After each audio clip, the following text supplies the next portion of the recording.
So I have a few things that I wanted to cover here, from climate science to what it means, etc. Now, basic things about climate we understand, right? Or we, all of us know, or at least we think we know. Is the earth warming or cooling? Warming? Raise your hand. Are you sure? Has it always been warming? Have there been periods of cooling? Okay, is the earth currently the warmest ever? If you think yes, raise your hand. I'm not raising my hand, I'm just showing off with it. If you think that this is the warmest ever the earth has ever been, please raise your hand. What? No? None of you think that this is the warmest ever the earth has ever been? Okay? Okay? Okay? So, for those of you who do not think that this is the warmest ever the earth has ever been, why bother? Why are we studying climate change? Yes? Well, I don't know like how much warmer it was when it was like lava on the earth, but I don't think the Winston was there, so I think that's why we have to study it, so that we can live in a climate that's human habitable. Okay? Yes? You and then you go ahead. Also, temperatures are increasing fast, but it's accelerating faster than it's ever. So I don't know if it's the warmest it's ever been, but it's at least increasing at a rate that we haven't seen before. Okay? That was pretty much what I was going to say. I don't know if Earth has ever warmed this quickly. And So never, the pace of change. yeah, never as a result of like humans or other animals. Okay? So you are saying the pace of change, you are saying humans, because we are humans. Earth might be fine, but will we humans be fine? And you are saying, okay, the pace of change. And Danish, in your talk, maybe if you can, at some point show the overall, show a paleo chart with how temperatures have been over, centuries, right? It's probably not there in your slide, but you can just show in from any website. Okay, so yes, it has been warmer, much warmer before, but it's the specific humans we worry about, right? And not so much the planet. The planet, I mean, I don't even exactly know what it means to save the planet. The planet has existed for a long time and will continue to do so. We humans are very selfish. We are interested in saving us in the planet, right? So, and yes, it's warming, and yes, the pace of warming is very high, and yes, what we are seeing is that it's beyond what humans are experiencing. Right? So even if the Earth exists, like Jupiter is right now, for example, or Saturn is right now, that's no good for us humans. We are worried about humans, we are worried about biodiversity. Whether we are individually worried about biodiversity, I call them the silent stakeholders, right? Because they don't have a voice, they don't have a seat on the table. Whether we are worried about that because we think it's our directive, right, as humans to consider all sentient species, or whether it's because hey, we need biodiversity to survive as humans, that's different. But at least we are worried for either of those reasons, right? Okay, so that we know, and then things get a bit different, or we think of these things a bit differently if we think about, let's say, climate change at global scales. How many of you have heard of things like Conference of Parties, the Paris Agreement, right, and Egypt Agreement? So these are major groups, major nations around the world coming together and trying to say that here is an agreement on greenhouse gas emissions. Greenhouse gas emissions are not the only, contributors to even human-induced climate change. First of all, there is natural variability, there always has been. Then there is the human-induced climate change, but even there, not everything is greenhouse gas emissions. It's, as far as we understand, is definitely the first order driver of change. But there are others such as land use change and so on, which collectively contribute a lot. Things like urbanization, agriculture, the kind of mechanization of agriculture, etc. All right, but if you think of global scales, greenhouse gas emissions, then those decisions will have to be taken by leaders of nations. Whether it's through taxation, whether it's through some other means, that's different, but they'll have to. Or it's leaders of the private industry. Right? I mean, there are debates about this, but very little we can do individually. So if I reduce my consumption of whatever meat, beef, goat, whatever I eat, yes, that will have some impact. And if we are all, if we all try to live healthy lifestyles and sustainable lifestyles, ultimately that impacts all of us, and then at some point it might rise to the level of policy. But the change will have to come at global levels. The change will have to come at an aggregate scale. Nations doing this, industry leaders doing this. There has been some debate. I actually sent you one link from an interview of Professor Michael Mann, who is a very well known and has faced a lot of controversies in climate. And so he has some very interesting views about that. Okay, but at that scale. But then when you come to, let's say, cities, you are trying to do something about climate-ready Boston. I'm saying Boston, not Bangkok, because most of us know about Boston. There is something called climate-ready Boston. That's an effort by the mayor's office in Boston. Okay? So, or a smaller town like Brooklyn, or some other places around the world, right? Okay, then we can say, okay, there is natural variability. There is what humans control as a species, if you will, which are these overall greenhouse gases. But then the city officials or planners, developers, do not have much control over the net greenhouse gas emissions across the world. Right? They have their individual control. It's like paying tax. So if you pay some tax and you say, okay, I am paying, let's say, some 100 units, let's say $100, just to make something. I paid $100 tax this month, this year, whatever it might be. So that $100 should go to fixing the road in my backyard. Things don't work that way, right? You pay tax, everybody has to pay some tax, and then somebody else, whom you elect, hopefully your elected officials or somebody else, decides that these are the priority areas and these are the things that needs to be fixed. So if nobody pays tax, then it's a big problem. But it doesn't directly get to you alone. Your tax doesn't directly get to you. There's a prioritization. In the case of cities, every city will have to think about mitigation, how to control greenhouse gas emissions and things like that. But it doesn't directly feed into, let's say, reducing your own heat waves, urban heat waves, or rainfall extremes. So, but it's a tax that each city will have to pay. If all cities say it doesn't directly feed into me, therefore I won't do anything, and then that's not going to be a good scenario for us humans on this planet. Okay? So, but what each city will need to do is adopt. So what they can do, or adapt, what they can do is they can say, this is what's coming to me. There is natural climate variability. Here are the various scenarios of emissions because of various policies that may be taken globally, policies and also actual implementation. People can sign on to, yes, here I commit to X, Y, and Z, and then don't do it, right? But the earth only sees, the earth sees not the intent, but what actually happens, right?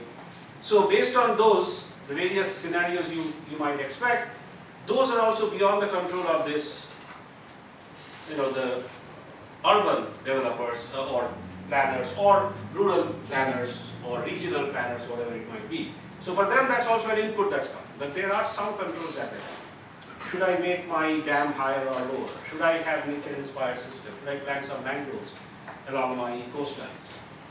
Should I have early warning systems for heat waves or for rainfall extremes and flooding? Those kind of things. Should I build more resilience into my transportation systems, power grids?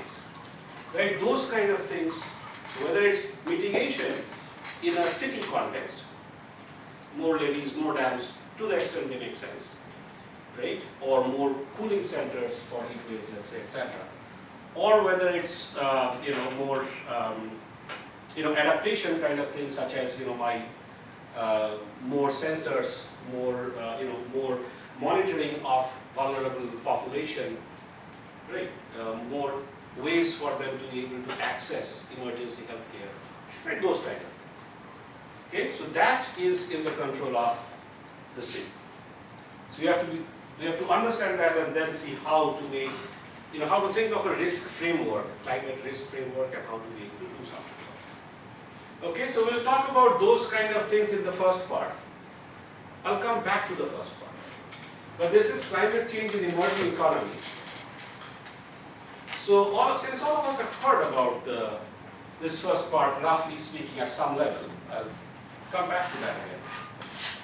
But let's talk a little bit about differentiated responsibility. People talk about that all the time, right? How much responsibility for each nation has, or each community has, for example, right? And it's a very nuanced setting, very nuanced setting. So, first of all, it is said that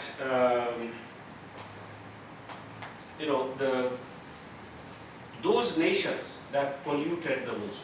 By the way, when I say polluted in this context, I mean things, greenhouse gases, carbon dioxide, methane, etc., etc. Now, if you think about each molecule of carbon dioxide, it's emitted from somewhere. Unlike the current geopolitical situation, each carbon dioxide molecule, first of all, most of them or many of those molecules go straight to the stratosphere. Troposphere is where things are moving around, where we have weather, it's dynamic. Stratosphere is relatively stable. And those things go straight up to the stratosphere and spread all around the world. So they quickly lose provenance, quickly lose any identity of where they came from. It impacts all of us, most of them. And unlike current geopolitical situation, they don't need visas or passports or anything, right? Which was the case with humans also maybe 300, 500 years back anyway. But the point is that they move around, so they impact all of us. Okay? So, some people would argue that, and these carbon dioxide or greenhouse gas molecules, once they reach the stratosphere, they stay there for a while. Sometimes very long time. Residence time is long. So then some people would argue that, okay, if some nations have been more responsible for polluting in the sense of climate, global warming, and greenhouse gas emissions that cause global warming. So if some nations historically have been more responsible for pollution, let's say for example Western Europe during the industrialization, or some nations, and even to some extent US, right? And some nations, more recently US, after World War II, for example. After World War II is a lot of US, by the way. And then nations that are polluting now, or nations that have highest pollution or highest emission, greenhouse gas emission per capita, right? Those kind of things. So those are the nations that should be. Okay, that's one argument. And that's something we'll debate at some point. And part of the war games will be about that, right?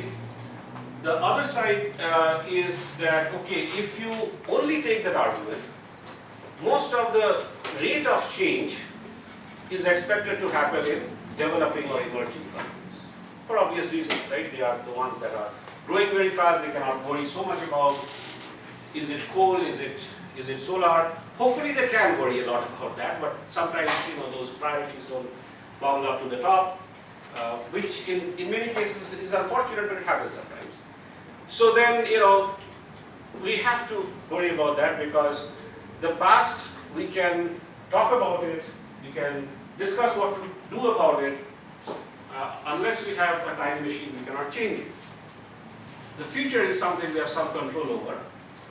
So, so then we have to think about, okay, what are all of us going to do, including developing emerging nations. And the thing is that the people who will suffer the most are often in these what sometimes is called global south, some people don't agree with that phrase, whatever it is, less developed, economically weaker nations, right? People will suffer the most because those communities have less resources to bring to bear. Okay? So if they say, okay, we won't do anything, well, your people will suffer the most. And in the future, it's those countries that will start contributing the most, at least in terms of the rate of change. So like it or not, we are in this thing together. We have to think about all of these things. Collectively, the question is how. The other thing is, some people say, okay, these are the top 4 countries which are emitting the most. Fine. Let's take the example of China, for example. Right? China is one of the top emitters in the world. Now, if China were to decide for the best interest of China's own citizens, and I'm not saying, this is a hypothetical question, right, or discussion. If they decide that let us break ourselves up into small nations, we'll still be a federation, but of small nations. Let's say what West Europe aspires to be, right? European Union, but still small nations. If China decides that, suddenly are they absolved of all of the need to reduce greenhouse gas emissions, because now those small nations emit much less. It's not all of China, they're small nations. So then, if you take this argument further, then is it really nations or is it emissions per capita? The other issue that gets here is if we only look at overall emissions, then somebody will say, okay, the 2 most populous nations are China and India. Very soon, some African nations will start getting very populous. And you are saying that it's only the collective emissions that matter. So are you saying the life of, or the survivability or the well-being of one African or one Asian is much less than one West European or one American? Right? I think that's, that's a rhetorical question, right?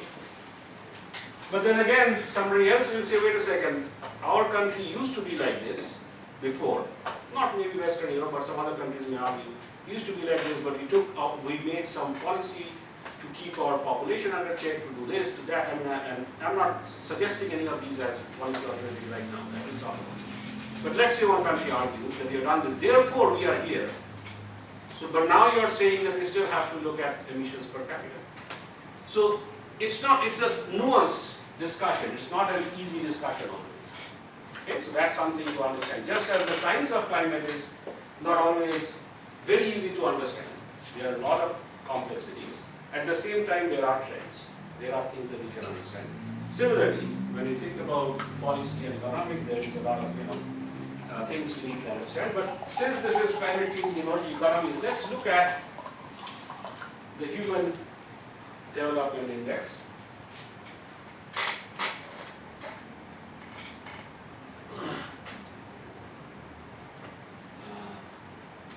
Okay, so this is the Human Development Index is a combination of many different things. When you look at education, they look at all kinds of things, income and all that, they come up with the Development Index. It goes a bit beyond GDP or even GDP per capita. That measures the overall production. Question? Oh, no. That makes the overall production. Here it goes a bit into things like education level, lifespan, etc., right? And so that's HDI. So if you go to let's go back to the spreadsheet. There's one which sort of lists countries by emissions and capital. Okay, why don't you go to the website, just any browser, and search for HDI versus emissions, and search for images. HDI, Human Development Index versus emissions. While he is doing that, one other thing I wanted to mention, and we'll again come to that, just search for images. So we'll come to, we'll discuss these things more, but You know, at some point, insurance companies, and they try to do that even now, insurance companies would not pay you money if your, let's say your house or your car, whatever, were destroyed by a thunderstorm or hailstorm or even heat waves, if heat waves cause some damage, or to the extent they cause damage, or you know, hurricanes, floods, whatnot. You know what the technical term used was? It's an act of God. That was the technical term used, right? So it's an act of God, therefore we are not liable. We as insurance companies are not liable, right? There are even some interesting movies that sort of start with that basis, act of God. There's, I think, one movie from Australia, one movie from India that I know about. I think there are others also. Anyway, but it was called an act of God, hence we are not liable. So, one question is, if you're thinking about climate and climate-induced risk and so on, right? How much can we attribute to this God-like being? Is an interesting question. How much is more human-like beings? Right? How much? That's one. But the other thing is, even if you say, okay, fine, this is, you know, act of God, okay, we understand, not, I mean, when you think about climate, it's not act of God. Let's take the example of a hypothetical country which has significant population, is economically much lower than the average, than median countries of the world, is incredibly corrupt, and the elite have a lot of power and has most of the wealth. In a country where there is a lot of starvation, right? So it's one thing to say in the US the elite have a lot of wealth, and we can argue about should that be so and should there be taxation. But in the US, the level of poverty is much lower than in many other countries around the world, right? So if you think of some countries where poverty is extremely high and everything is there, but still the elites own a lot of this, and there's a lot of corruption. Now, let's say in this hypothetical country, sometime in the year 2022 or thereabouts, there was a major flood, a lot of lives lost, you know, properties lost, and so on. And the scientists of that country, some of whom are my friends, no, this is a hypothetical country, right? Okay. So, of this hypothetical country, so let's say the scientists of this hypothetical country say that they're very upset when people say, or when these elites try to say, not an act of God anymore, but it's an act of climate change. Just replace God now by climate change. When in reality, there has been almost zero investment in infrastructures to prevent flooding, resilience measures to make sure that things work despite flooding. Right? So even because of natural variability, things like flooding will occur. And if you have not invested in reducing vulnerability, reducing exposure, natural floods that have happened for millennia, even those same kind of floods will cause major damage. And then it's rich to say, oh, it's all climate change, therefore I'm not to blame as the elite of this country, it's those other countries alone that are to blame. And again, it becomes very interesting, right? I mean, do you want to say, no, the other countries are not to blame? That's not the point. Blame may need to be apportioned in different ways, but it does not absolve the elite of that hypothetical country from having to invest in their own infrastructures, in their own development in a way that reduces it. Right? So again, as I say, a lot of nuances.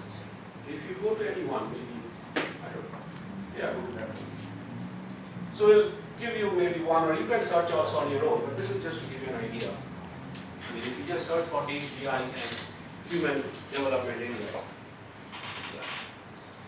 So the point here is, I do not see Thailand here, so let's look at these three examples, China, India, and South Africa. Thailand will be here somewhere, so you can search and find out, it will be listed.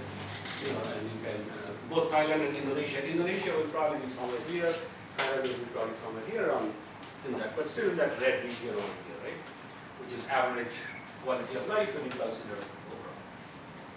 Now, this is carbon dioxide emissions per capita. Per capita. This is not the total. This is Human Development Index. So, let's think of these three again, since they are visible: China, India, and South Africa. Okay? Now, let's say you have the power to, or you have the ability to influence policymakers in these three countries. And these are all emerging economies, they are growing very fast, some way or the other. Now, however, their Human Development Index, relatively speaking, is still quite low. By the way, these are some nations in sub-Saharan Africa. So we went to Tanzania in one of our dialogues, and then there are others like Congo and places like that. It's interesting, by the way, historically, many of these places historically have been fairly rich with a lot of natural resources, but then over the last 300, 400 years, a lot of things happened, including colonization and things like that, and other things that various other impacts. But anyway, that's another story. But let's focus on these for now. Fairly low or average, if you will, globally, development index versus those are very large. I mean, this graph makes it look like those two are close. Those two groups are close, but they're not. Right? They're very far. And you can see that, right? If you go to any of these countries or any of those countries. Now, as I was saying, if you have some influence over the leaders of these countries, how many of you will go and say to those countries, stay here, it's good for the world, right? You don't need to go higher in emissions per capita, even though that often means your HDI will increase. Stay here. Do you think those policymakers or the citizens, whichever form of government it might be, democracy, and most democracies are flawed, but still, democracy, autocracy, oligarchy, whatever, all of them all of them care about what their citizens think, because ultimately, if they get really annoyed, they can do stuff, right, at some point. So, citizens and or policymakers, could you go and say to them that you don't need to go to that level? It's very hard. Nobody will listen. You can say whatever you like, but nobody will listen, right? Somebody might even put you in jail. And that's why, by the way, we ask all of you to say you're coming here as students, because as far as the governments are concerned, we are tourists. The fact that we learn from each other is our own business. But we are not getting into any of these kind of things at this point. We don't know enough yet. It's very nuanced. But anyway, point is that they'll get very upset, they'll get very annoyed, and many of them are very, very annoyed if you say that you don't want to go there. So what is it that you tell them? Let's say we come from the US, so we are there, and we say to everybody here, no, don't bother. Let us move on. But there is something else here. Look at a country like US, Canada, Australia, and look at European countries, most of which are here. France is shown here, but most of European countries. There is Finland, there are these Scandinavian countries there, somewhere here. There's Iceland, so you can get a feel for which kind of countries are there. If you look at Scandinavian countries, among the highest human development index in the world. I mean, there are a lot of things that, of course, number of people, this, that, granted, but still, among the highest human development index in the world, but look at carbon dioxide emissions per capita, compare these two, right? Compare us, compare US. Okay? And on the other side, look at even UAE, most of us came via Dubai or Qatar or something, right? So those kind of places. Average human development index, but look at the per capita emissions, right? Now, and let's go back to the US. We are saying per capita emissions is this high. For the same or lower HDI than some other nations around the world. But in reality, it should be higher. Because these days about a lot of manufacturing has gone to China.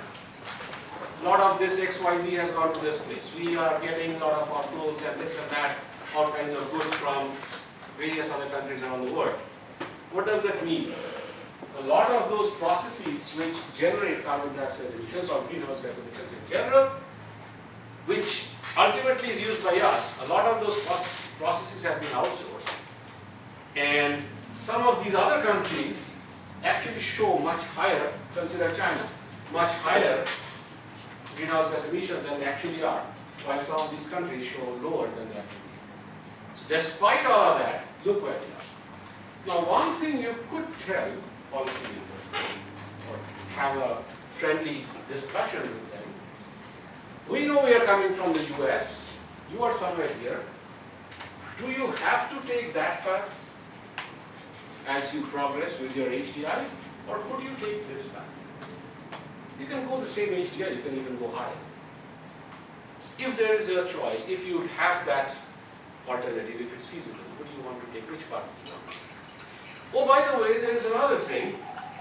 If you choose to take this path, think of, electric vehicles. And by the way, don't just think of Elon Musk, think of electric vehicle as a thing. And, think of solar. Think of, wind energy, renewable energy, right? These are business opportunities also.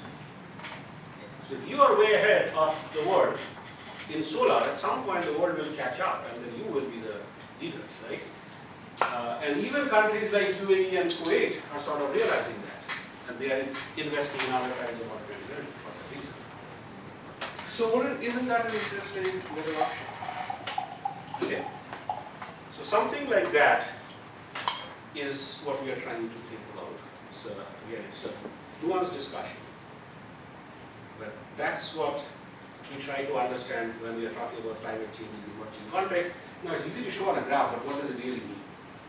What do you go and tell somebody who is, who has a little bit, who's 1% emissions, carbon footprint is very, very low. Just burn some, some local, local pots with coal and whatnot. That 1%'s carbon footprint is very low, or that one household's carbon footprint is very low. Very, very low, to the extent that that's all they have. Somehow they survive, they might get meals, once a day, if even that. Kids might go hungry, starvation, death. But if you add up all of them in some parts of the world, that's significant. That may be huge. So how can you go to those people and say, yeah, some of your kids might starve and some of them might die occasionally. But you need to reduce your carbon footprint because it's good for the world. You know what that's saying. I mean, there is something. So it's one thing to say that, okay, we want to follow that, but the question is how.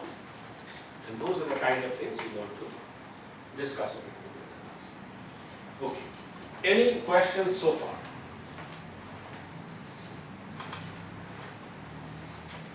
How much time do you have left for this particular session? Are you over? Oh, yeah. What is it? Okay, so yeah. Any questions so far? Any concerns, doubts, debates, discussions?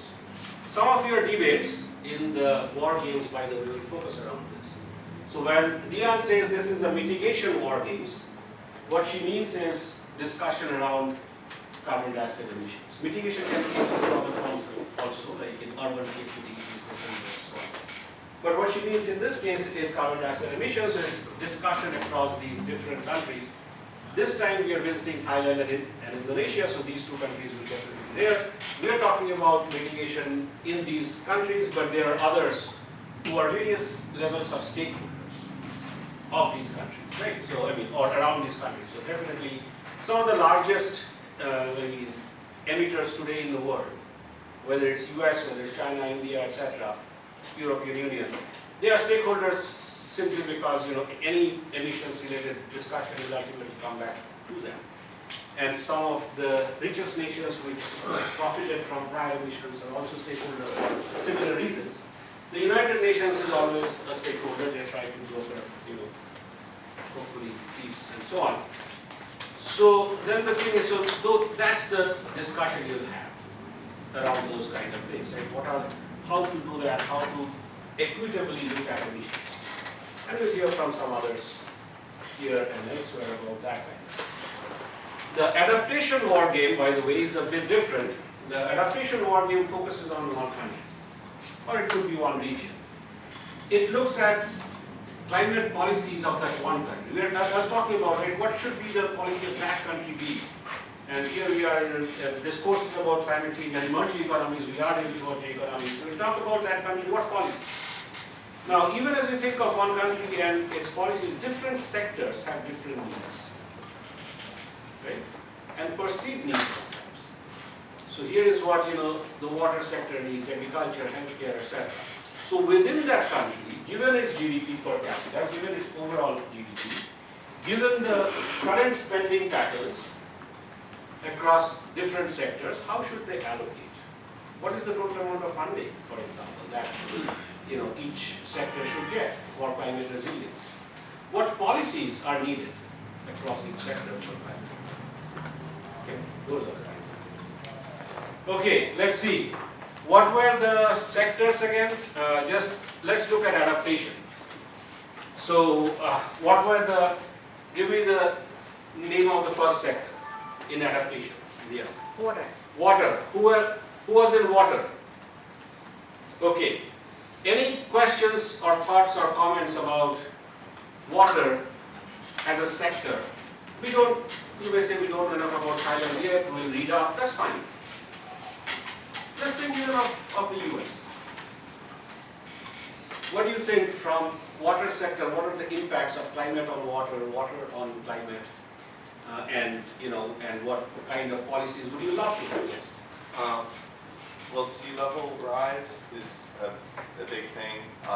In terms of like freshwater, harmful algae blooms as a result of climate change has a big impact on potable water and just like recreation on water as well. Like those has a large effect on the health of people.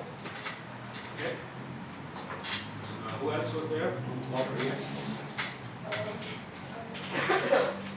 I would say in terms of like adaptation, human impact on water are pretty great. There's areas where drought is really proficient, and there's also areas where obviously they're hitting floods and stuff. And then obviously modern agricultural practices really decrease the level of fresh water and drinking water, which has a huge impact on our health. Yeah. Okay. And I don't know if you remember within water, what are your roles or you'll have them? Policy analyst. You're a policy analyst, Data scientists. data scientist, okay. So one thing here is, you already have, some of you have better ideas than some others depending on your current background and so on. But the war games will work well if you strive to become as much as possible that expert. So water policy, right? Read up as much as you can. Similarly, water data. Data scientists will have to work with everybody else very closely, right? And try to read up and try to become, to the extent feasible within this timeline, that expert. And then in the war games itself, throughout the war game, your individual presentations, group presentations, and then the overall, the day we all meet, assume that role. You're no longer you are that role that you have been assigned over time. Okay, yes. Is it more worth my while to research like water policy for Thailand, or just like what would be good water policy? That's a good point. So I think you start with what would be good water policy, but then it focuses on Thailand and Indonesia, right? It is both. Thailand. It's Thailand, so it Coffee. focuses on Thailand. All right. So you learn from best practices around the world, but you center it on Thailand. Good question. So yes. You may have said this, but which one is first? Is it the industry or the sector war games first, or is it the country? Adaptation or mitigation, as we call it, right? Which one is first? Which war games is first? Energy. No. What he's asking is the adaptation mitigation war game first or the mitigation? war game? Mitigation. Mitigation. war Mitigation game. first. We actually used to have it the other way around in this dialogue, but what happens is that it takes people time to understand that country, But mitigation is a little bit more global, so we can sometimes change it. But if we are at the same level initially, then I would ideally have it the other way around. Adaptation, and because mitigation is often a function of adaptation needs in your own nation. But yeah, we have flipped it in recent years. Who else was water? Yeah, in terms of like caps and stuff, creating new ways to reuse water, and then Speak up slightly so that everybody can hear. Slightly. yeah, like You can- remediation of water. By the way, we have microphones if any of you. Okay, but thanks. And yes? Okay, animals, so biodiversity. Anybody else? Who else was there? Okay, yes? I have water economics, Yes. and so like how to best use water and make sure it's economically sustainable for both the people and the country and the government. Thank you very much. Now, water is a very critical issue when it comes to climate, both in terms of climate change itself and in terms of the impacts of climate change. So if you think about, without the water cycle, without clouds and the water cycle, we'd not be worried so much about climate. Now, it's another matter that without the water cycle, none of us would exist.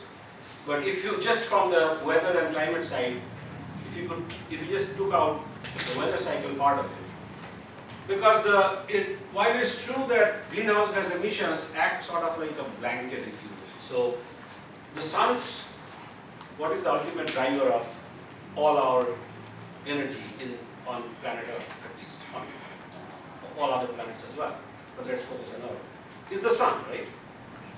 How many of you have heard of the Pharaoh Akhenaten? Egypt. Akhenaten, no? So Akhenaten was the first, I think, among the Egyptian pharaohs to say we should worship one god and that should be the sun god. Whatever it is, but the point is that the sun is the driver of all our energies. Everything. In climate though, when we say forcing, what is forcing the earth system? The fact that sun is driving everything is taken for granted. And solar cycles and all we understand. So when we say forcing in this context, we imply greenhouse gases, trajectory of greenhouse gases. Why? Because what greenhouse gases do is, when the sun's energy comes to the earth, it comes as short-wave radiation. And that just goes right through. Unless there are clouds. Clouds, of course, can stop, as we know. If it's overcast, then you have less sun. That all. So other than those clouds or very large, large particles of energy, large doesn't mean large in the context of atmospheric change.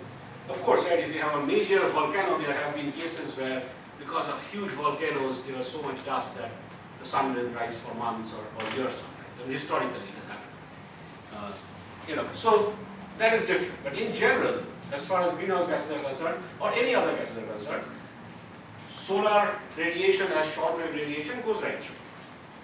But then it heats up the earth, and the earth reflects it back as long-wave radiation.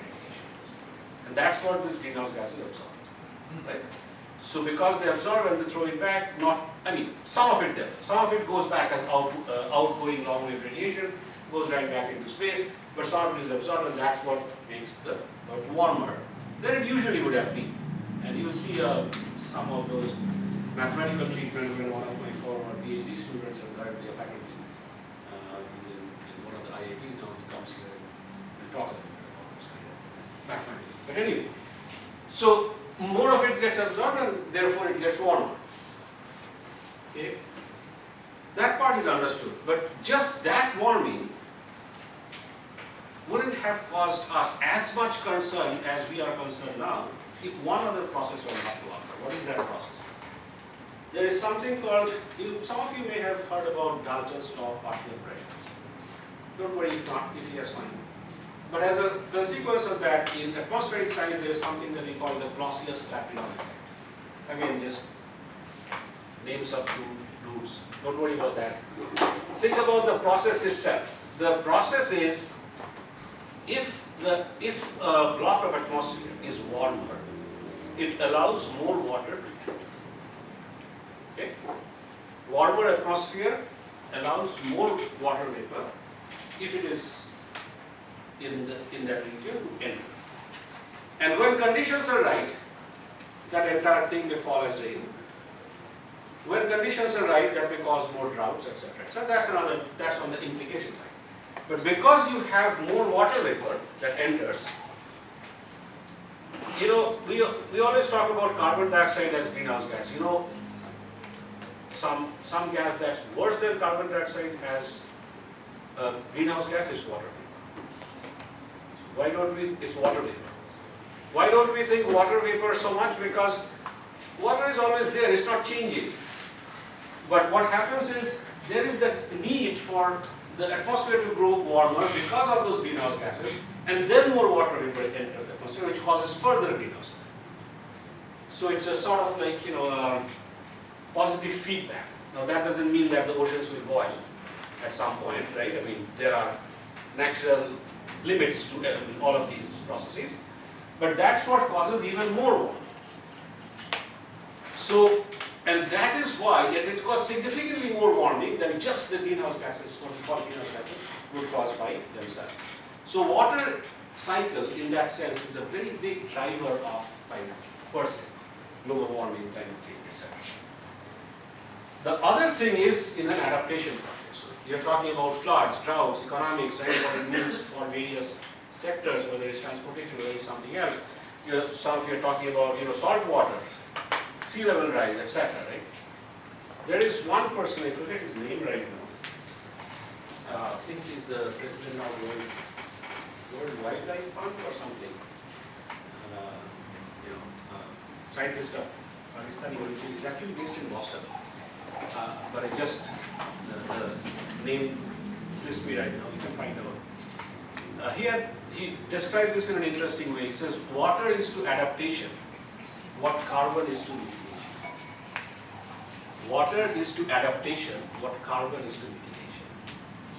Carbon being carbon dioxide, the carbon cycle, whether it's in the atmosphere, whether it's stored in the ocean, or some other places. Now, there can be debates about is it just water or the importance of water, but nobody will debate that water is very important.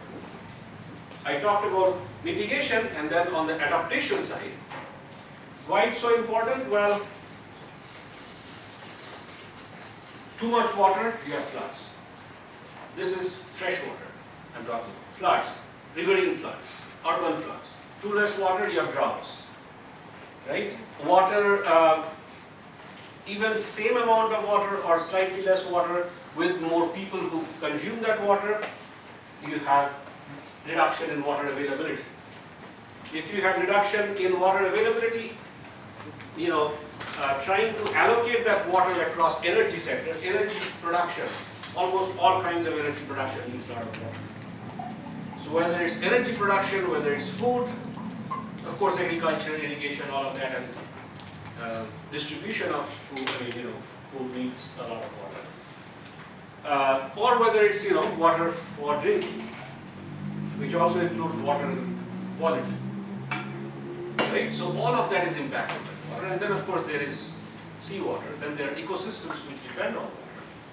So one of the central issues, when if you think about climate, the global water cycle is a big one.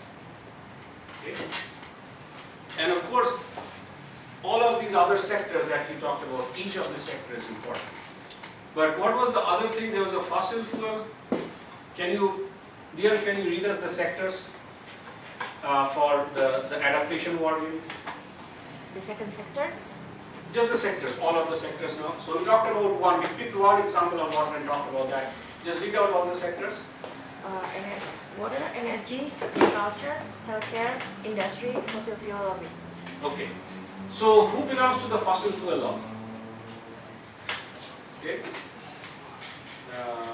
1, 2, 3, 4, 5. Okay. Now your role in the war games is incredibly important. You cannot wish away the fossil fuel lobby in the world and in any country, right?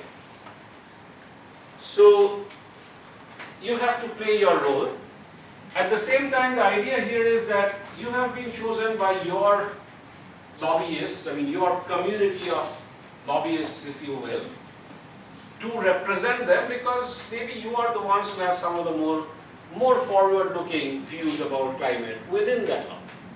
But you still need to represent that lobby. You cannot say something which that lobbyist, I mean that whole community will say, that's not what we sent you there for. You cannot just go against our interests. So thinking from the perspective of, this is in Thailand, let's say, or in Indonesia, whatever. So think of emerging economies, and you are a fossil fuel lobbyist in emerging economies. If you want, you can also bring in some analogies from the US.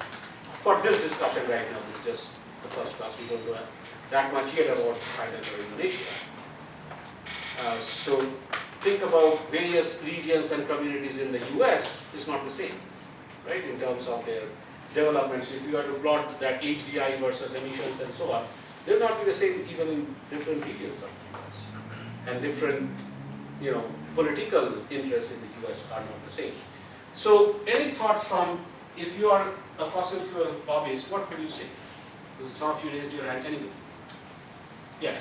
Sort of how these emerging economies can catch up in terms of GDP and HDI with the more developed countries, and if it's sustainable or even viable to use more sustainable energy sources to grow an economy, or if like fossil fuels need to be at the forefront in order to grow at such a high rate.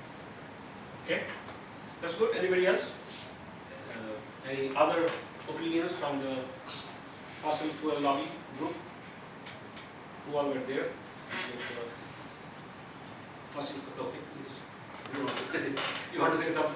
I mean, you're. Oh, I thought you just said to raise your hand. Yeah, raise your hand and then, one of you, whoever wants to say something, add on to that. Wait, what's the question? Question is, how would you represent? You are one of the forward-looking persons in the fossil fuel lobby, let's say in Thailand, but you could also use analogies elsewhere across the world. How would you represent your interest in a way that tries to, enhance the pace of climate mitigation, adaptation, readiness, while not going against what would be considered basic needs of your community? In this case, you are representing the fossil fuel lobby. I guess what you said earlier, is important, when you're how, the life of an American or someone from a more developed country should have the same value as the life from someone else from a more undeveloped country. So I guess you could argue if you need fossil fuels to equate the lives of these two individuals, then they should still be used. Yeah. Yes.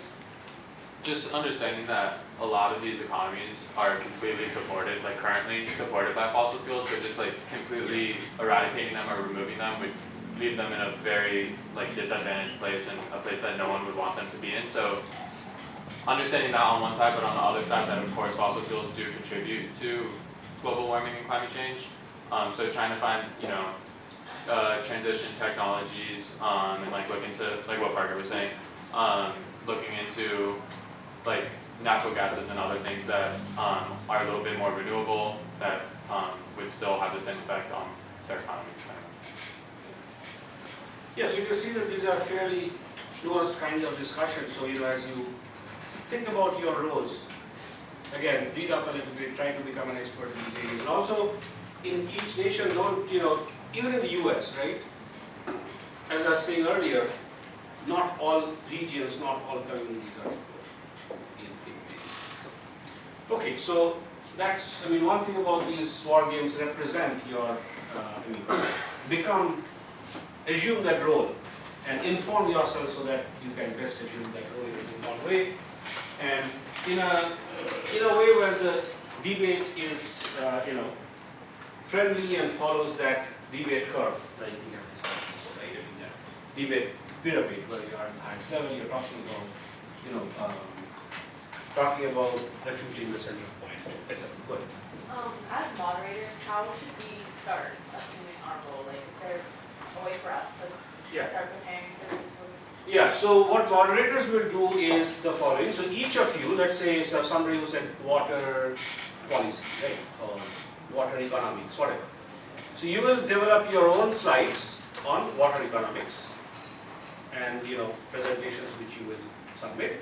And then as team water, you will develop your slides overall for water, and then you will come to that day of the final debate.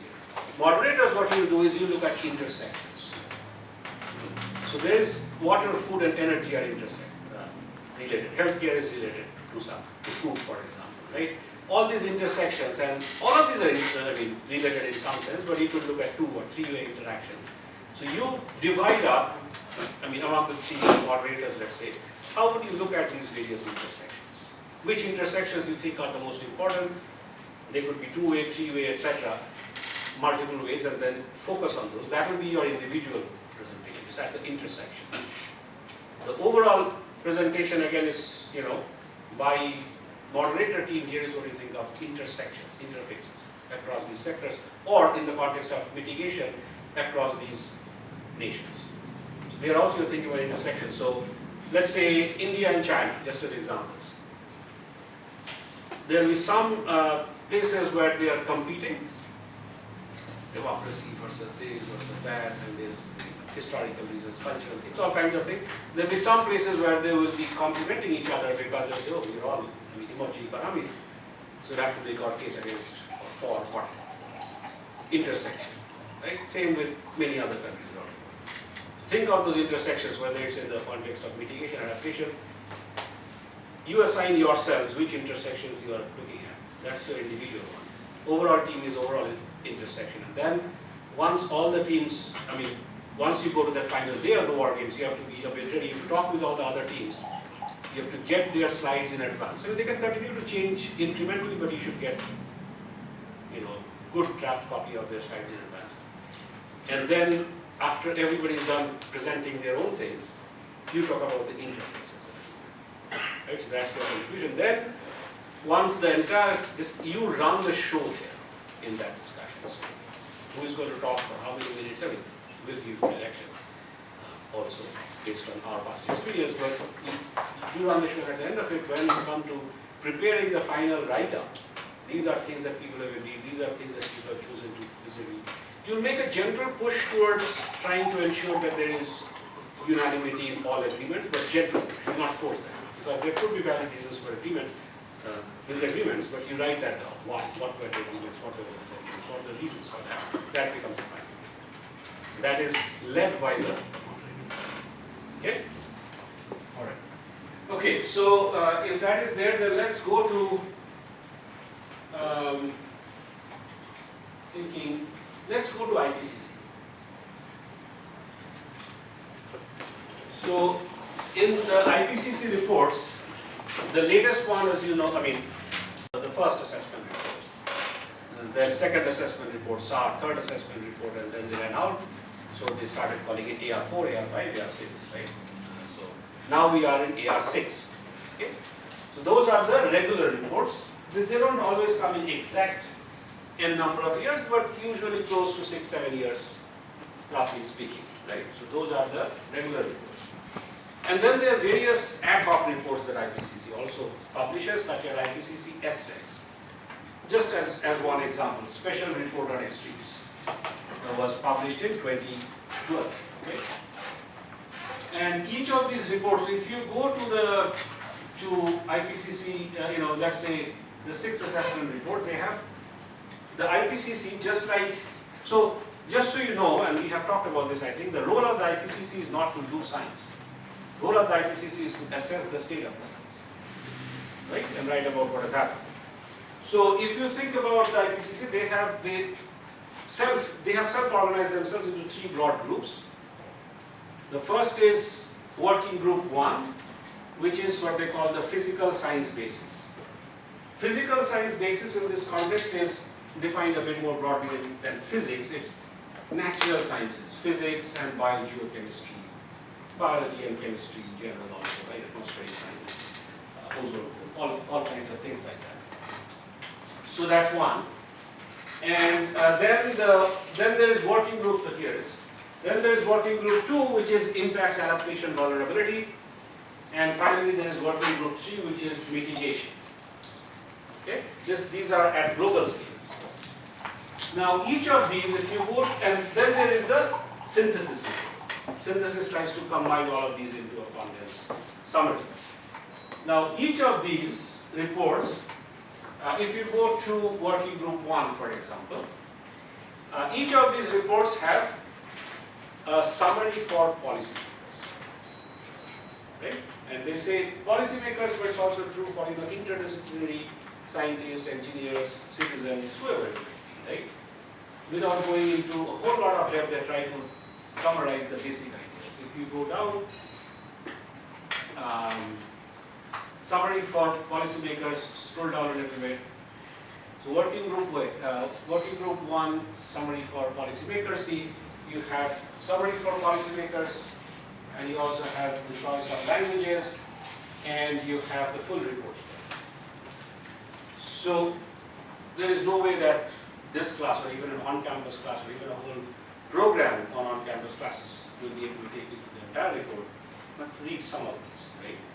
Summary for policymakers are often good reads. If you click on that, summary for policymakers, English word, you will read. So you will see some basic things highlighted, right? And again, remember this, they call it the physical science basis, natural sciences, right? Physics, biology, chemistry, chemistry, whatever. And you can just maybe close that, welcome to Acrobat, click on that. So once it comes, you'll see things like there is reason to believe that the earth is warming and has been warming, as some of you said, at a relatively unprecedented scale, etc. And reason to believe that a lot of it is indeed caused by humans. So the first IPCC assessment report that actually talked about that was AR4, Assessment Report 4. In 2007. Okay?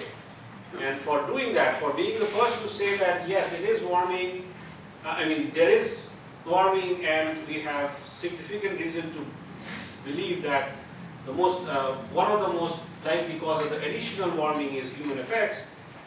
So for being able to say that conclusively, to be able to say that conclusively, that's where you have, that's why they won the Nobel Prize. In peace, not science, because the whole job of IPCC is not to do the science. But because they're able to say this, and they assess that, the IPCC as an organization got the Nobel Prize for peace. One other, this is why, by the way, I asked you, hopefully most of you have downloaded some of these things on your computer. If not, some of you have, so you can exchange those, because this is expected. Last year I worked with the director of the office at IPCC before and I talked to her a lot because after she wrote the report, she moved to Fiji and decided to live there. What's the name? Elizabeth Holland. Oh yeah. And we ended up doing some cyanobacterial research in Fiji. Yeah, no, absolutely. So there are, yeah. So if you think of the summary for policymakers, and if you run into these issues, please, if you haven't downloaded, talk to your friends. Some of them have downloaded. If you can just get at least the summary for policymakers, you should get. Or just let this thing run for a while in the room. It will be internally with the faster in the room. Summary for policymakers for each of these. It's 38 seconds. So it will come eventually. But anyway, the point is that they won the Nobel Prize together with Al Gore. Al Gore won half of it, and IPCC won half of it. It was a very interesting time in 2007 and 2008 for our scientific, our community. When I say community, by the way, in general and in the scientific community. So it was a very interesting time. I was at the Oak Ridge National Lab. That year I could not go to the American Geophysical Union for some of the work. One of my colleagues who was like a mentor to me at Oak Ridge Lab, Dave Erickson, he went there. He suddenly calls me and said, "Oh, you're not here." I said, "No, this time I couldn't go, so how's it going?" He said, "Man, it's crazy." I said, "Why?" He said, till a few months back, our entire community had only 3 Nobel laureates, 1 Nobel Prize and 3 of them. This was the atmospheric, the ozone hole part. You'll hear a little bit about that and analogies with that. This was about, chlorofluorocarbons going to the atmosphere from refrigerants and, widening the ozone hole, etc. And those 3 guys won the Nobel Prize in chemistry. And just like you work with ICC persons, I took a class with one of them. That person was a graduate student, but they actually worked with later won the Nobel Prize. Anyway, we had only 3, and now we have 3,003. The 3,003 is at some point all the IPCC authors. Nobel laureates, but then IPCC had to come up with a statement, don't call yourself individual Nobel laureates, call yourself, you contributed to the IPCC area. I mean, that's something, that's not such a big deal here, but point is that this summary for policymakers, if you start scrolling down, there are some basic things. Remember, this is AR6, so it's not AR4, which is the first one that came up with this. So by this time, we have some more, some more ideas here. I mean, some more convergence across those ideas. There are several people here, so let's go down, but I can tell you later whom we know very well. Some of them, if we ask them, they will even do talks. We don't have too much time this time, so maybe not, but eventually, if some of you are interested, we will do that. So these are the authors.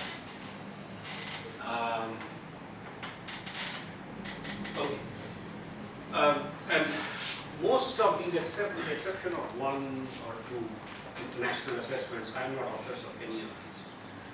They cite our papers, but I don't usually become authors of any of these. That's another story. Okay, so if you think here, see, they're talking about current state of life. It is now unequivocal that human influence has warmed the atmosphere. This is what that is. Now, there is one interesting thing here. Could you disagree with that? You could. But if science progresses not through, agreements and kumbaya kind of things, right? Science progresses through disagreements. But as long as your disagreement is hypothesis-driven, scientific, and there is good reason, by the time some consensus rises to this level, that IPCC summary for policymakers sees it like this, you better have very good reasons to disagree with that. That doesn't mean you should not. Right? Remember, at some point the consensus was, and there were models for the fact that the sun moves around the earth. There's one person, not one, but a few persons only. There's one person who is known for saying, but it moves. So after this is Galileo, right? Most of you have heard about Galileo. So after a lot of some torture, mental, physical, whatnot, he said, okay, fine, I agree with whatever you're saying. But later he himself is supposed to have matter, yet it moves. So he knows that now. So science happens through, not always through consensus building. So it's important to understand that there is space, there should be space for debates. But again, depending on how much the consensus is, if you are scientifically debating something, there better be good reasons. The other thing is being able to distinguish between what we could call skeptics versus what you could call deniers. And these days, unfortunately, in the media, there is not as much differentiation. There was a very well-known scientist, probably the most eminent scientist at that point, Stephen Schneider, who died a little bit young. He was 65, but still young, I would say. And one of the persons making major contributions. So he used to say, we need climate science skeptics, defined as people who can question the consensus in a valid scientific sort of way. What we have to be careful about are climate science deniers who, whatever evidence you show them, it doesn't matter. Their opinions are preformed. They'll come to you and say, no, this is not happening. If you show them more evidence, they'll either argue with you just without facts or without information, and then just say no.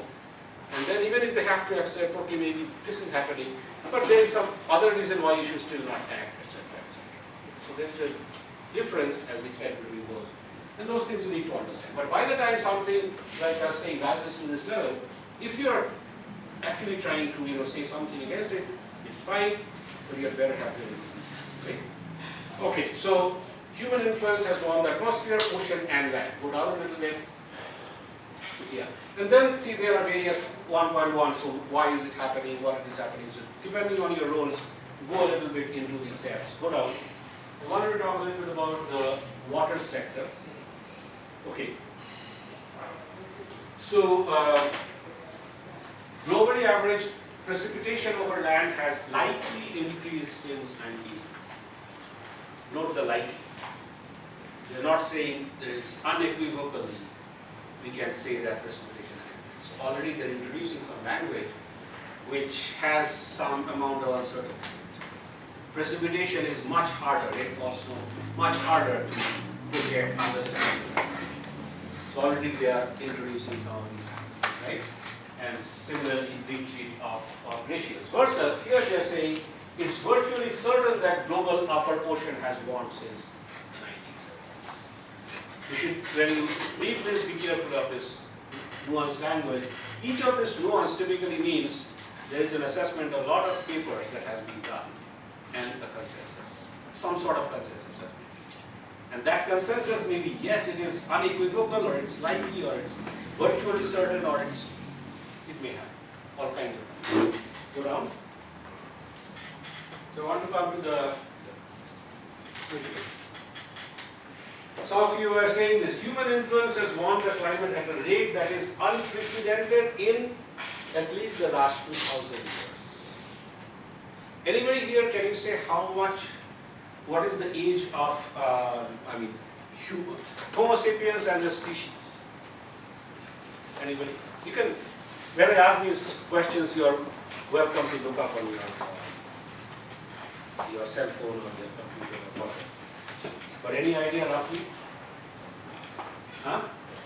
10,000? Okay. Please look up. Look up yourselves, look up your stuff. You are this generation, come on, look up stuff. Yes? 300,000? Huh? 300,000? So 300,000, okay. Homo sapiens. More or less, is there consensus around this view? Look up, wake up. I know you're tired by now. 300,000. And out of that, only in the last 2,000 years, they are saying it's been unprecedented. 2,000 out of 300,000. That's humanity. How long has the Earth been there? Planet Earth. What's the age of planet Earth? 4 billion. Huh? 4 billion. Okay, anybody else? Just look up. Yeah? 4.5 billion? Yeah, that's what I got. 4.5? So of course a lot of things has happened on planet Earth. Beyond the 300,000 and in the, beyond the 2,000. But this is where we exist as civilizations in the way we define civilization right now. Maybe we are the most uncivilized as a species right now, that's another story. But in the way we define civilization, we exist right now, and we are the ones causing the most of the change right now, not just on climate, but many other things, and we are the ones being impacted by those changes, etc. So that's where this huge change is going to happen.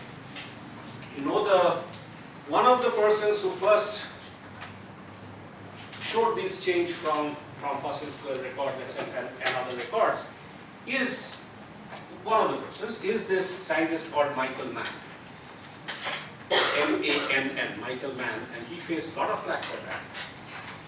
Because some people felt it's a little bit, we don't have the full evidence yet. And they may have been right at that point, or they may have been wrong. That's a moot point now. Because subsequent events have proved that yes. Now, that same scientist, I forwarded you in the WhatsApp group, his note about individual versus collective versus industrial versus national responsibility. He is very much in that area. So see, this is the kind of effect we talk about. Go down. And again, depending on your role, please look at some of these things. You can go down a bit.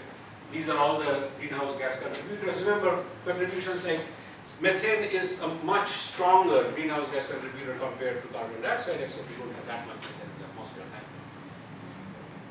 If some major things happen, like as the glaciers melt and some of these major things open up, well, you never know, there may be methane trap, but less, less chance of that happening compared to what is happening in carbon dioxide. Go down, quick. So this talks about weather and climate extremes. Human-induced climate change is already affecting weather and climate extremes, right? So this includes evidence of observed changes in extremes such as heat waves, heavy precipitation, droughts, and tropical cyclones. And in particular, their attribution to human influence has steroids. AR5 is 50%. Right? So over time, it builds it. Go down. I want to go to the water cycle now. And so this is, so read many of these things, right? It observe changes again, depending on what topic you are most concerned about. Go down. When it comes to here, it talks about paleoclimate evidence, etc. Right? Paleo, of course, right? Meaning cold climate. Climate futures, what kind of futures you might expect. Now, when we talk about climate futures, remember I talked about forcing, right? When we say forcing, we mean greenhouse gas trajectories, because that's what modifies what we get from the sun. Other than things like solar cycles and stuff, which we sort of know about. There's this greenhouse gas emissions that may change in the future that has been changing. That's what we call forcing. And we cannot be 100, this is not a prediction problem. This is what is called a projection problem in terms of these, the solar, the greenhouse gas trajectories. Why? Because there are so many things that we cannot really predict. Technology, impacts of technology. Will we have more, carbon dioxide absorbing, technology in the future? Economics, how will the macroeconomy, microeconomy, population. So we know that we are around 9 billion or something now, right, overall in the world. Can you please check total population around that much? Anybody? Please check and let me know what is the total population of the world right now. This is 2024. 8.1. 8.1. So it's full 1 billion. Very good. So 8.1 billion right now. And around middle of this century, I think they are expecting that 9 to 10 billion. There's always a range. But still, it's more or less around that. After that, beyond 2050, there is a lot of debate, right? One group says that population will continue to increase, another says population will stabilize and then decrease. Do you know the one major determinant of population increase? Usually it has been found empirically around the world, most places of the world, that in an aggregate sense, there is one major determinant often that influences population growth or population stability, growth or lack thereof. Any guesses? Mortality rate? Mortality rate is one guess. Economic development. Economic development is another guess, yes. All of these are important, yes. Level of education, especially female education, but yes, that's one guess. Reading and writing proficiency. Huh? Reading and writing proficiency. Okay. Poverty or wealth, Poverty or wealth. Access to contraception. Okay. So all of these are important, right, as you might expect, but somehow it has often been seen that income levels, which relates to some of what you're saying, is one of the major determinants. Again, in an aggregate, not individual scales, not household scales. So on an aggregate, the more income levels or wealth levels, whether it's income through salary or income through dividend, whatever it might be, but the higher income level, the less population for whatever reason, right? You're not the population expert. But there are, all of the things that we heard, they all contribute one way or another, of course, and more in some regions than others. Now, some people would say that as we start getting beyond 2050s, the world would grow more equitable, more distribution of wealth, more people in some of the more developing countries getting wealthier, higher income level, and other things, more education and everything else also contributes, and population will gradually stabilize everywhere. The other school says good luck to that. We will only grow more inequitable over the years, and and developing nations which see the highest population growth will have even less, especially certain communities and so on within those nations, and we'll see explosion of population. So there are all these things right towards this century. So these are some examples. What happens to population? What happens to the equitability of wealth and income, which relates to population as well. What happens to technology, right? How these things impact population, etc., etc. So all of these things ultimately determine what the trajectory of greenhouse gas emissions might be. As you might imagine, these are not perfect science, right? It's very hard. No science is perfect, I would say, but these are even more harder. So we don't even call them predictions, we call them projections. These are treated as what-if scenarios. What if the world behaved like that? What if the world behaved like that? So based on these what-if scenarios of carbon dioxide or in general greenhouse gas projections, we say we run our Earth system models or global climate models and say here are projected scenarios. If we knew those forcings exactly or more or less exactly, then we would probably say yes, this is climate prediction. But we don't say that because we start from these what-if scenarios and then run these models, so we say climate projections. As opposed to weather, where we say it's a weather prediction problem, numerical weather prediction or other forms of weather prediction. I mean, we may be wrong with prediction, that's different, but it's still a prediction problem. Versus climate, which is called projection because these are what-if scenarios. Okay? So there is the uncertainty in these forcings, uncertainty in the physics and biogeochemistry of the models themselves. It's always there, which then contributes to things like why are they saying it is likely that precipitation has increased, because there is no uncertainty, right? So even in temperature there is uncertainty, but even more.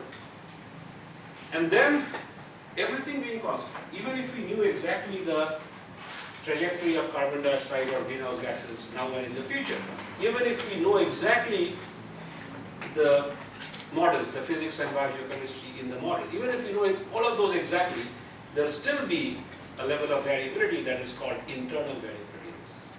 That's intrinsic. So all these kind of things lead up. Question is then, despite all this variability and uncertainty, and it's important to understand that. You don't minimize that. Why? Let's say you're talking about, here is my prediction of flood. Here is the uncertainty of that. So the flood could be, most likely it will be here, but it will also be there. It will also be there. Which one would you design for? Think of this. Let's say you are designing a bridge. Would you design for mean traffic, average traffic? Or would you design for peak traffic at any given day during office hours? And since most of you, all of you are going to school in Boston, anybody else from another Northeastern campus? No, right? All of you are from Boston. So if you have a big game, right? Maybe, I don't know, Tom Brady comes to town or something, whoever comes to town. And if you think of a bridge that needs to hold that, when is that bridge most likely to break, under which loading? When you have the highest load. And you want that bridge to stay, right? Not, okay, on an average it will stay, but, right? So you have to be careful how much you design for. But then, what is the highest of the highest of the high? That's sometimes very hard to design for, because you have other things to do also with that money. So you have to come up with some risk-based assessment. But understanding that level of uncertainty, that variability of uncertainty is important, because that is what influences your design and operation parameters. So we cannot minimize the uncertainty, but to understand and characterize that.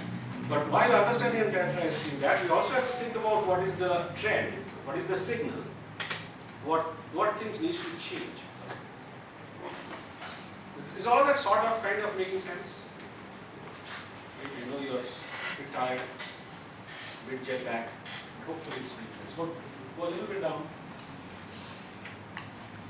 No, see if you can find the water cycle and then do the last lecture. From here and then I'll do some, I'll go off and do here.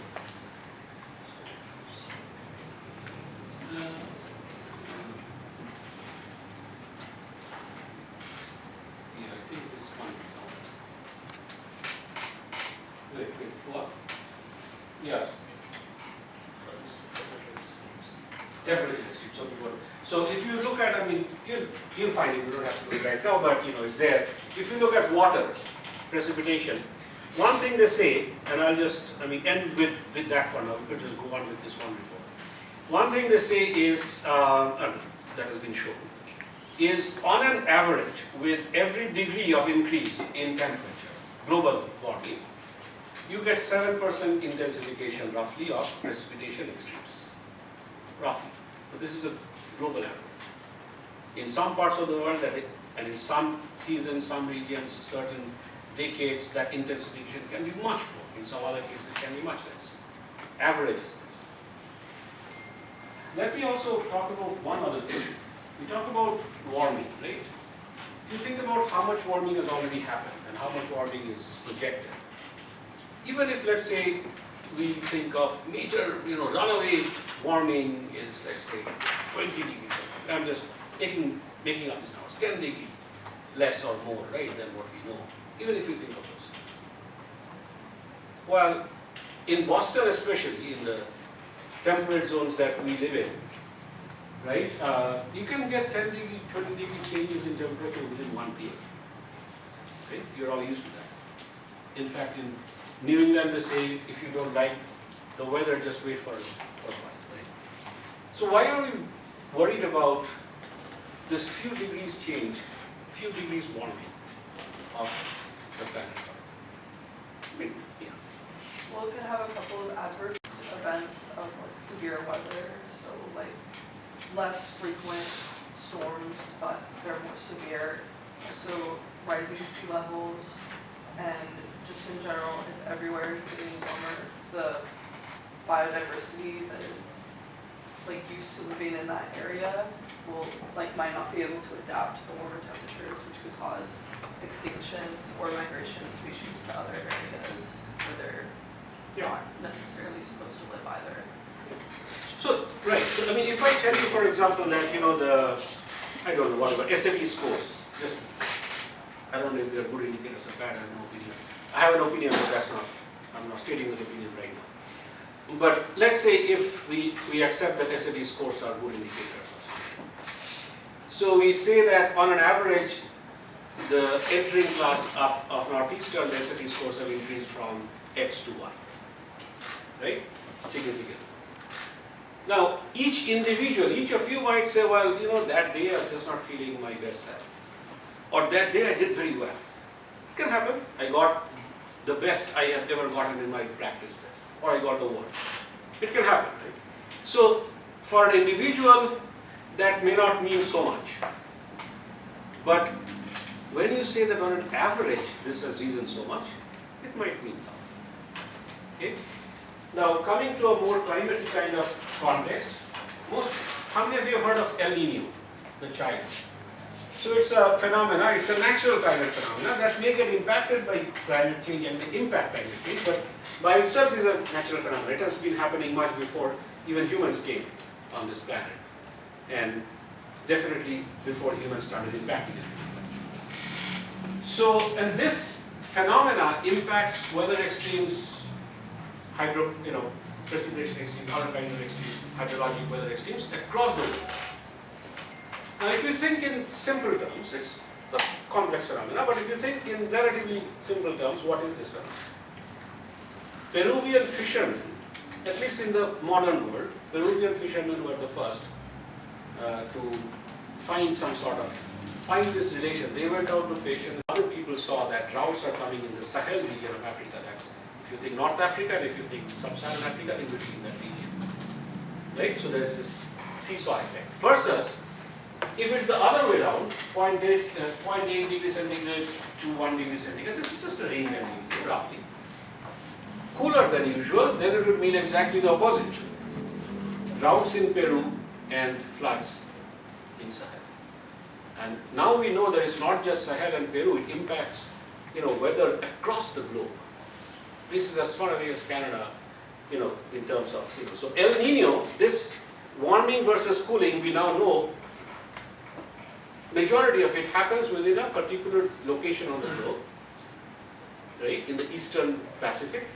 For us humans, it's a large region, but if you consider the planet Earth, it's a small corner of the planet Earth. 0.8 to 1 degree centigrade change one way or the other causes this huge weather extremes impacts across the globe. Now we are talking about this change across the globe. So that's why we are worried. Dion tells me I only have 10 minutes. So, this is, I was talking about working group 1, which is the physical science basis, the physics and biology of chemistry. Dion, I take 5 additional minutes later. Because we started 5 minutes late, I want my 5 minutes. So we had, so this is working group 1. You'll also see the same kind of thing. Summary for policymakers for working group 2, which talks about impact adaptation policy, and for working group 3, which talks about mitigation, which includes renewable energy and economic pathways and things like that. So just if you let me have this for a minute. So I just wanted to run this thing.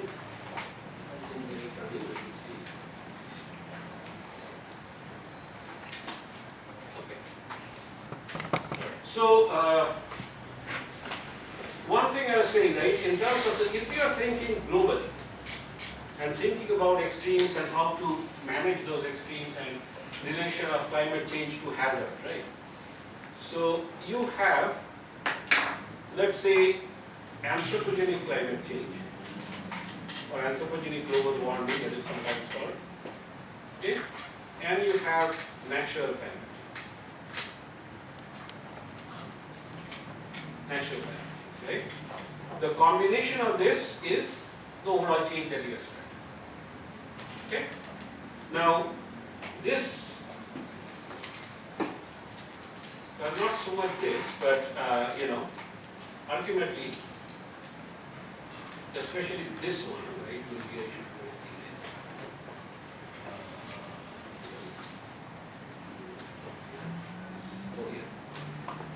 okay, so maybe this one, right?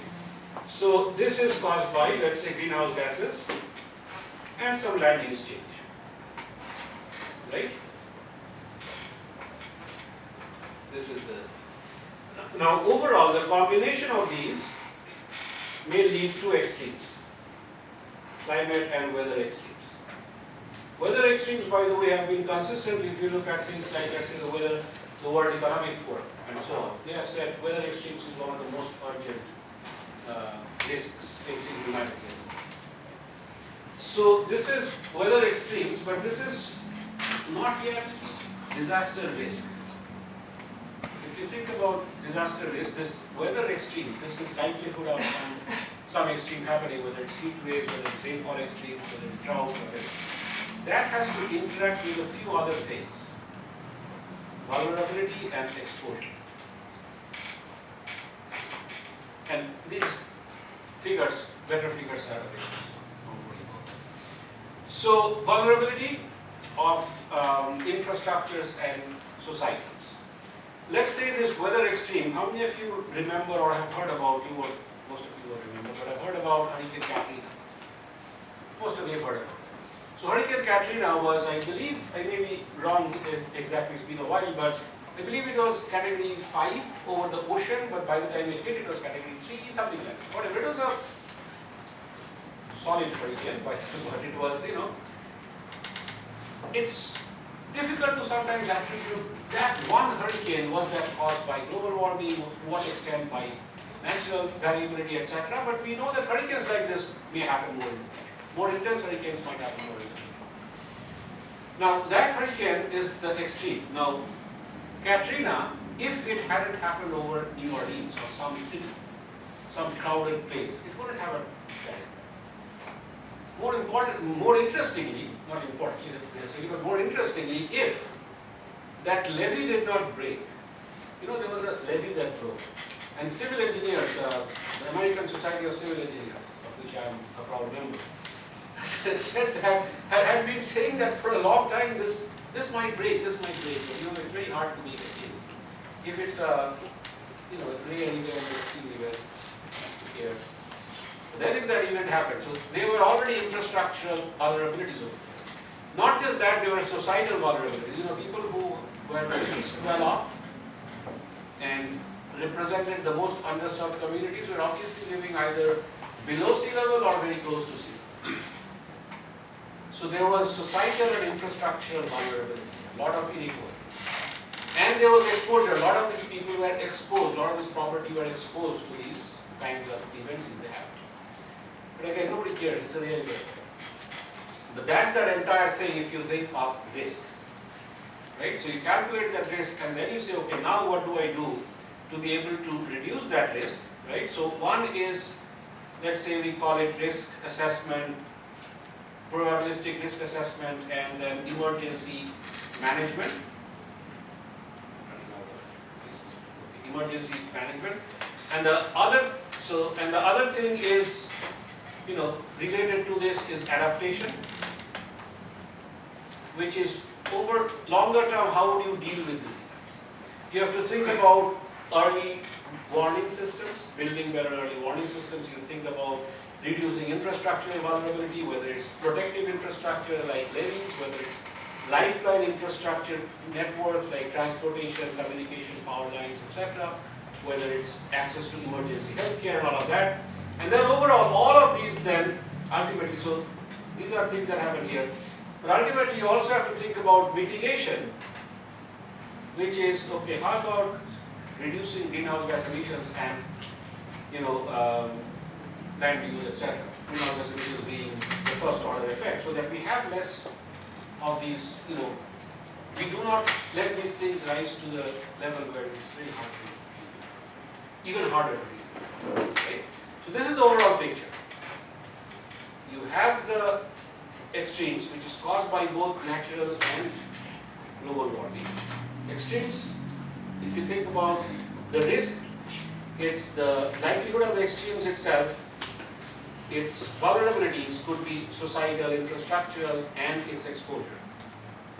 What is the total exposure, whether it's in terms of human lives, properties, etc., that's in the bottom. And then you have to deal with the extremes, or these risks, in terms of thinking about, both what happens pre-boom, emergency preparedness, early warning systems, all of those kind of things. During the boom, relief, rescue operations, etc. And post-boom, how can you recover faster? And then you adapt that slightly longer term. How do you build plans in advance, design things in advance so that this can be much better? And then overall, the other thing is mitigation. How do you work? Okay. Now, if you think, and I really promise to end here.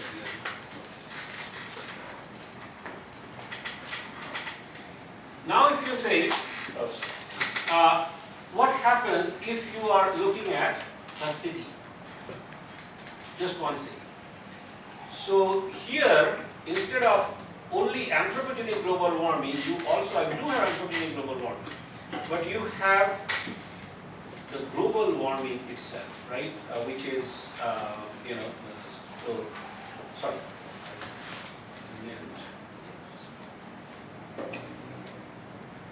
And then the other thing is, okay, so you have a part of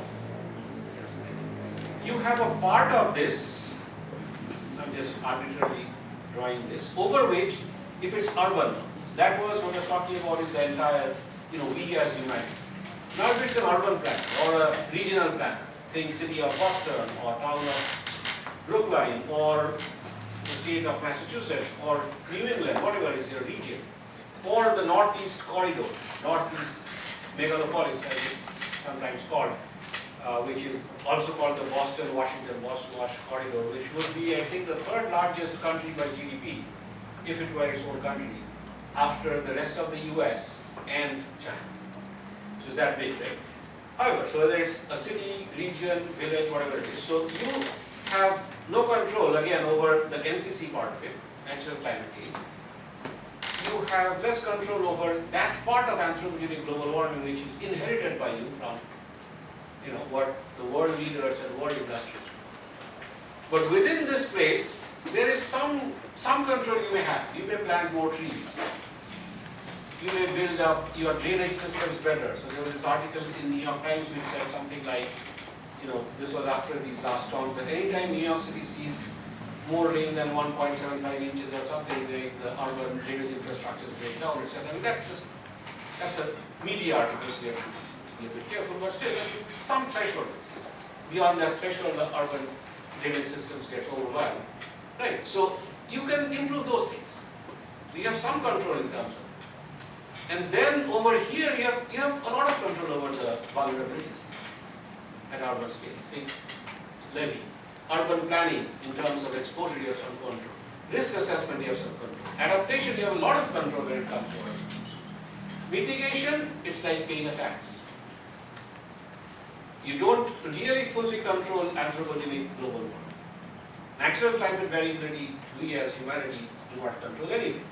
But even anthropogenic global warming, you don't fully control. But if you don't control, if each city, each region says, okay, I don't care, then overall we are not doing anything. So that's the tax implication. So when I was doing this thing, the town of Brookline at some point asked us to do, can you do an initial assessment, public health risk framework from urban heat waves. There are two interesting questions they asked. And here I'll really stop with these two questions. Two interesting questions they asked. One question was, we are mandating solar panels on many of our buildings. Will it reduce public health impacts of urban heat waves in the town of Brookline? Solar panels on it. Okay? The other question they ask is, there is always this tension between development versus sustainability, etc. So if we say, we have some urban open spaces, urban greenery, urban water bodies, and those are the places where people want to build stuff. And we know that if they build stuff, that contributes to urban heat waves. But if we don't let anybody build, there will be no money in the town hall coffers, and we cannot do things like spending on education and whatnot. What if we allow some of those places to develop, real estate and whatnot, but we mandate that if there are buildings there, at the top of the buildings there has to be, rooftop gardens, urban greenery kind of. To what extent will that mitigate the risk on public health? Two interesting questions. Any thoughts on those two, on the validity of those two questions, for how much the urban planner can control? Remember, this question was being asked by the Brookline, Massachusetts town. Any thoughts? So one is, I'm mandating solar panels. Another is, I'm not allowing development at all for urban green spaces, versus I'm allowing development but I'm mandating green roofs.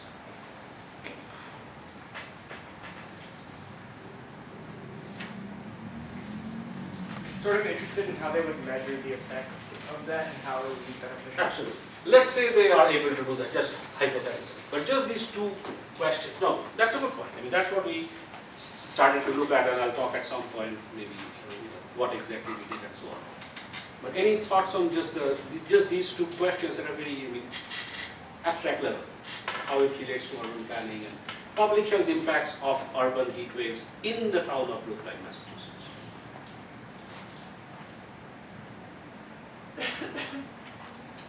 Nope.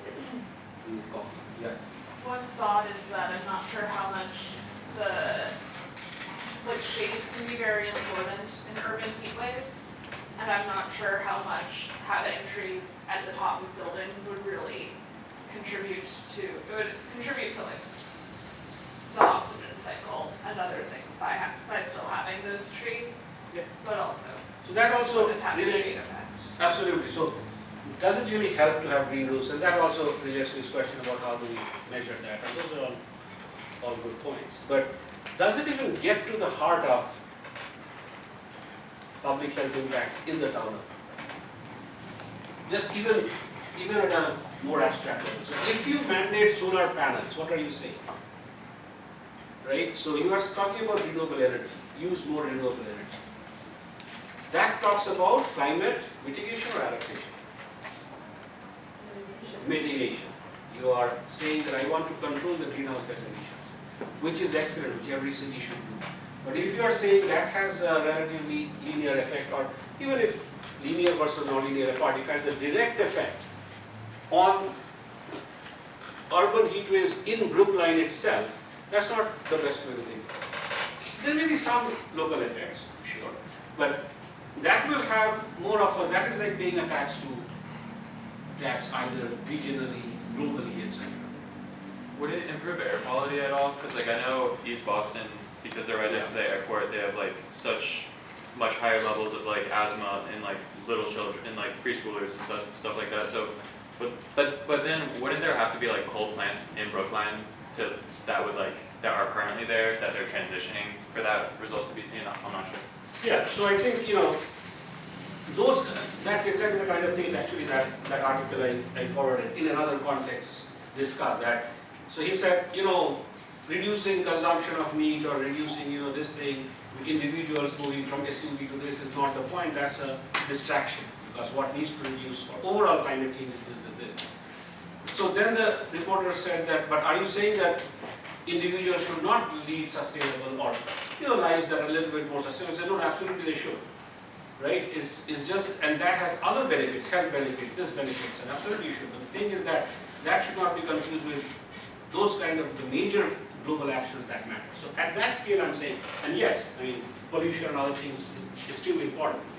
But just if you ask, climate impacts on that, then this solar panel belongs more to mitigation, and at the city level, yes, it has some local regional impact, but it is more like paying tax versus green roofs. Now you can debate whether green roofs are any solution, but that is in the array of those kind of solutions which could be an adaptation. Maybe a useless adaptation tool, maybe a great adaptation tool, that we'll have to see. But at least it's in the context of adaptation. Right? So those are the kind of, that's the very broad distinction I want to make. Sometimes even that is not so clear. So if you're talking about flooding, for example, if you make your levee stronger, right? If you make your levee stronger, that reduces the chance of flooding. You're not doing anything to the hurricane itself, but you're reducing the chance of flooding. So you're, in a sense, mitigating floods, aren't you? But, so in the context of just that city, they may think of that itself as mitigating flood. But in the overall context, it's still adapting because you're not mitigating the climate per se. So adaptation has been called managing the unavoidable. This is a very broad term, something that will happen because of things you have already done. And mitigation has been called avoiding the unmanageable. These are broad distinctions. It's not always exactly like that, but it helps for us humans to make certain broad distinctions. I'll stop there. How much am I over by? 10 minutes. Only 10 minutes, good. A lot of things to cover, and I blame all those 10 minutes on you guys because you were late. I do not know. So, okay, so 10 minutes is handled. I think we have some coffee and stuff.